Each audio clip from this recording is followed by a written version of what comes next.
It's Matt Quistor for Crazy Mo Guitar. We're in video 4 of the new cat.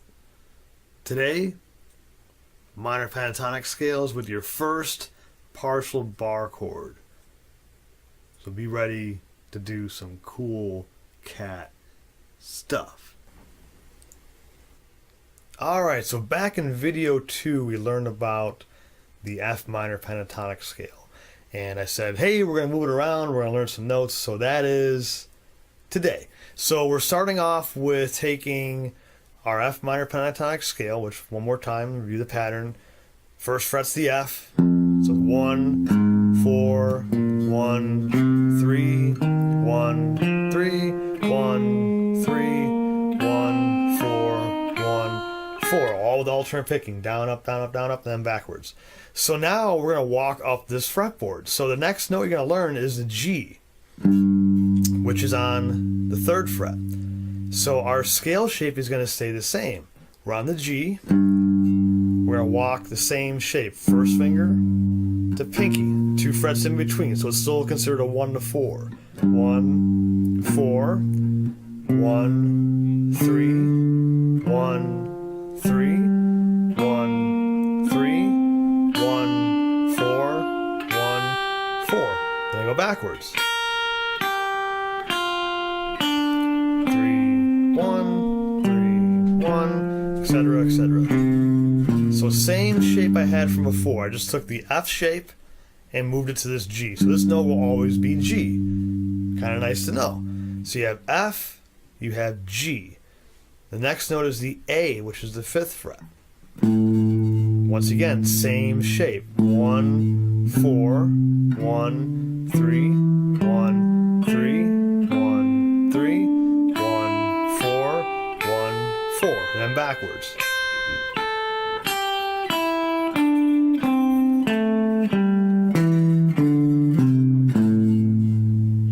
From there, I go to my next note, which is the B, 7th fret. So I have F on 1st, G on the 3rd, A on the 5th, B on the 7th. Same shape. 1, 4, 1, 3. Now, frets are getting closer together, so my thumb position might change. I got less of a stretch. I'm keeping the same fingering though. Keep our batting stance the same. Very important. If you find that the pinky is hard to reach and grab that low E string, swing the guitar out. Hopefully you have a strap by now, or you're sitting in a chair where you can swing it out. You don't want to hold the guitar weight in your hand. Let the guitar balance itself on you. And again, you can finagle the thumb and try to make it feel more comfy, because now it's going to get a little more cramped. That was B on the 7th fret. Now we go to C on the 8th fret. It's also the first one so far that we're not starting on a dot. All right, we had the 1st fret, then we had a dot, dot, dot, up to the B.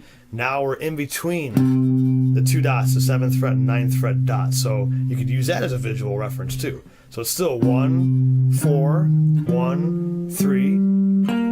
Same thing, all the way up.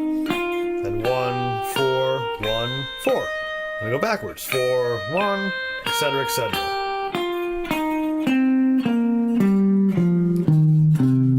That's our C. So you have F, G, A, B, C. Now the next note, D, is on the 10th fret. Again, no dot, but we're kind of after our last single dot here before the double dots. Same shape, which again, now you're getting way up high, but same thing. 1 to 4, 1, 3.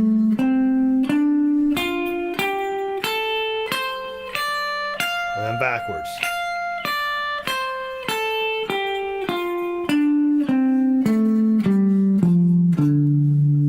Okay, so we have F on the 1st, G on the 3rd, A on the 5th, B on the 7th, C on the 8th, D on the 10th, and our last one is on the double dots, the E. This one, even though there's 2 dots, there's a nice visual, it's still kind of on a pain in the butt area here, so you might really have to swing the guitar out or finagle that thumb, but whatever you do, do not change your fingering. Keep it first finger, pinky, first, third, 1, 3, etc., etc. Just make it work.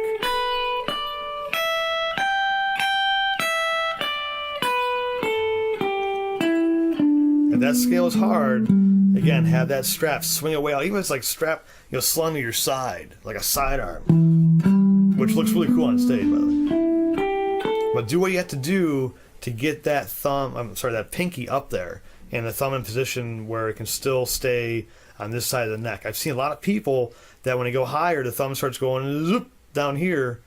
Like, no, that's not cool. So you're going to lose all your support that you need from that thumb against the back of the neck. So you don't want to do that. If you find your thumb swinging, it can swing down, but you never want to see it poking underneath. If that happens, I promise you, it's not a good habit. Try to correct it with a different angle of the guitar with the strap, or sitting differently. It's just a matter of getting your wrist in a position that's somewhat comfy. So now, taking that, I want to throw in this first partial bar chord. All it is taking the scale. This is the first time you're going to see the visuals of the scale with a chord. So going back to, I'm actually going to pick the A, the 5th fret. So on my A, if I walk my scale, this bar chord, it's going to be the first finger flattening out over the top 3 strings, the high E, the B, and the G string on that 5th fret. So if you can see that, there it is. I play those notes in the scale. When I'm walking the pattern, that's part of my scale. I'm just saying, hey, I'm going to take those 3 notes and I'm going to play a chord out of it. This ends up being your first bar chord. It's actually a minor chord based on A. So it'll be an A minor. Now, with this practice, what you want to do is you want to get used to different positions of that first finger as you're flattening out. So you only want to use the 3 strings. You don't want to flatten over the whole thing right now. You only want 3, and you want to try to get the finger nice and flat. What I recommend you do is you angle the first finger to the left. So you kind of swing your elbow in, bring the guitar out, and what happens is now the string lines are on the side of my finger here. Okay? I'm not flat fingering it. You see when I go flat, my elbow goes out like that. Not cool. Unless I'm trying to fly, which is not cool either. So keep the elbow in and have the first finger sideways. Sometimes you can even go on the fret wire and just roll to the left of that wire. So it kicks that wrist out, elbows in, and when you look at your finger, you should have lines on the side of the finger, not on the flat part. That's going to give you the foundation to start learning bar chords. Okay? Very important that you do that.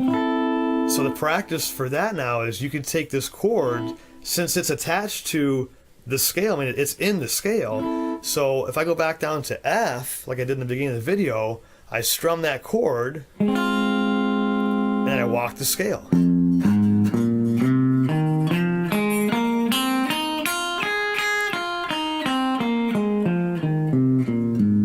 Right back to the chord. So you can play this chord anywhere. Here's the B. I can walk that scale, which is really kind of cool. So it's a nice way to start seeing, this is your first time, again, seeing the visuals of a chord with a scale, the intermixing. That's what a lot of the theory is with Crazy Mo Guitars. We're trying to teach you this applied visual theory where you're going to start recognizing, here's a chord pattern, here's a scale with it. So when you learn about making melodies on the guitar, you'll see that, hey, I strum the chord, I can take my scale,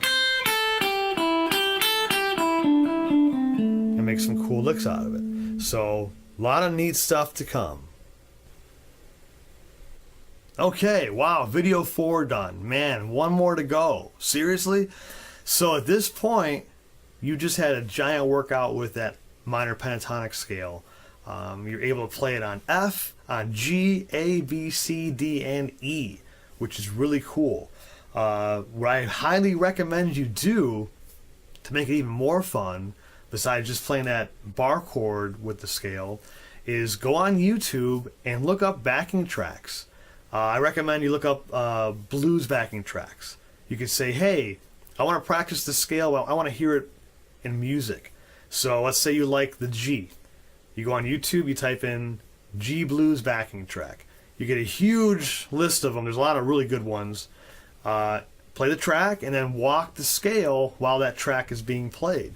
It gives you a sense of a distraction. You're going to hear this music while you're trying to focus on playing your your scale, which makes it interesting. It gives you ear training, and a lot of the backing tracks are 4, 5, 6 minutes long. You run that scale up and down over the track, before you know it, you've done scale work for 5 or 6 minutes, which is huge. Especially if you don't have a lot of time to play during the day. You have 10, 15 minutes, play through a couple of tracks. Do F one day, do B another day. There's so much material on YouTube for that. It's ridiculous. It's awesome. So that's huge. And hopefully you're still working on your chords from the previous video, your G major, A minor, B minor, C, D, and E minor, because the last video is going to really hammer those out with something called ping pong practice. So, as usual, subscribe. I really hope you enjoy the series so far. We'll be wrapping it up in one more video. It's Matt Quistorf for Crazy Mo Guitar. See ya.